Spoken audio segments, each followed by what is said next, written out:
Once again, tailing the students are our beloved guests from Division Office and Regional Office Region 7, together with our distinguished guests, namely Madam Fe Candol, Madam Irma Quinones, Miss Mary Canonigo, and Mr. Herbert Masuro from the JLR Construction Aggregates, known as well as the pillars of this institution, the indefatigable and competent professors or teachers of Guindaruhan National High School.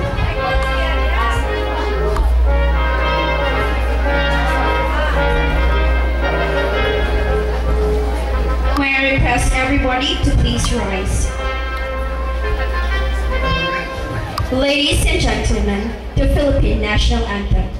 Ayang magiliw, pero sa silanganan, alab ng puso, sa dibdib mo'y buhay.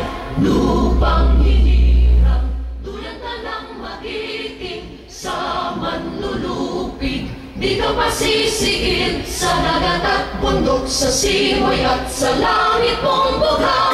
May dilagang tula at awit sa paglayang minamahal, ang kislap ng watawat mo'y tagumpay na nagniningning. Ang bituing nag-araw niya kailan pa may di magdidilim. Lupa ng araw ng walhati pagsinta, buhay ang langit sa piling mo.